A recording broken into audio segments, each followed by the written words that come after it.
I have been robbed of a half of my soul. But I also feel like I've been given an opportunity that almost no one is given.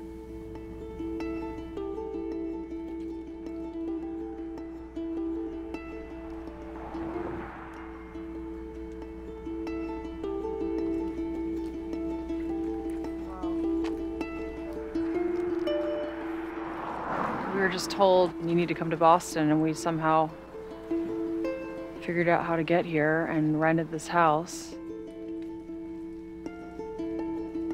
I remember carrying Mila up these stairs, and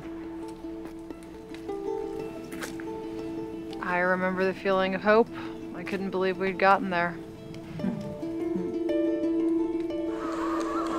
Mila was a typical child. Good job, Bug. How was it? Good. And then Here, Mommy. she started having all of these sort of mysterious symptoms. Mommy. Okay. Mommy is Mommy.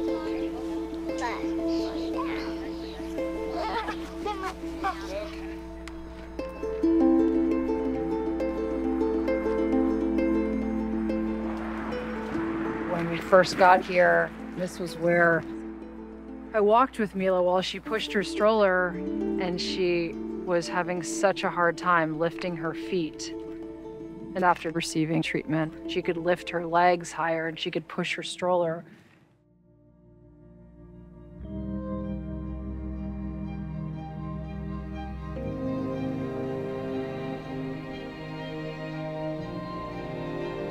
Some sleep.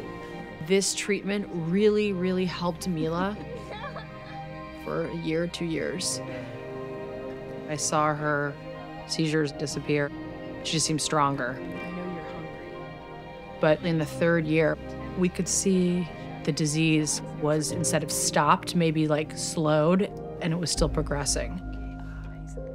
Any first-in-class treatment is in some ways an experiment. We have to confront from the get-go that things may not go the way that we all wish. Finally, at a certain point, I had to accept this was not time for my daughter.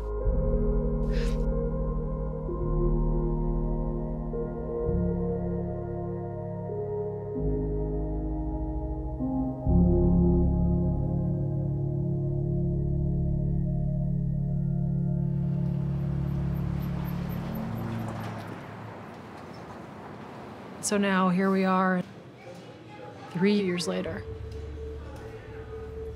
There is another chapter in Mila's life.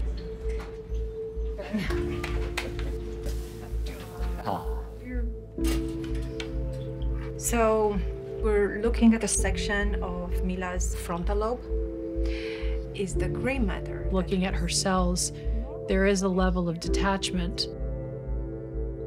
Those cells in that petri dish are not my daughter. They are a gift that my daughter gave to science that we can learn from. Donating Mila's brain was like an incredible opportunity to help the much bigger movement well beyond my own daughter. When we looked at Mila's brain, Millicent was everywhere. But then the question, of course, is, does that translate to actually helping the cells? We had developed these ways of measuring the impact on splicing. Yeah. This red line is Mila's cells treated with Millicent. We're saying in the actual, these are Tissues. actual tissues. The splicing is actually that much better? Yep.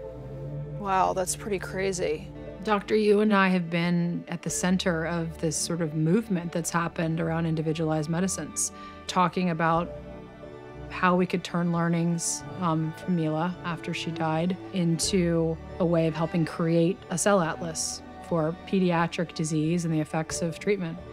A cell atlas is a way to look at a disease process in different organs, and in different brain regions, and then even within different cell types. Technology has really advanced, and we're now able to look at a single cell and better understand the effect of disease on that cell, and even learn the effect of a treatment on that cell. Let's say that you have a gene therapy drug. You need to know when you inject that drug where it actually ends up, in what organs, what regions, what cell types. By building an atlas of what's happening at each of these different levels, we can begin to build towards better treatments.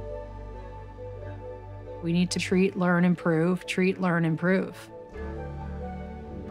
The idea behind this cell atlas is to start with Mila's cells and then hope that other families would consider brain donation, that this might be a way that their child's life would not be in vain and that would be able to help other children.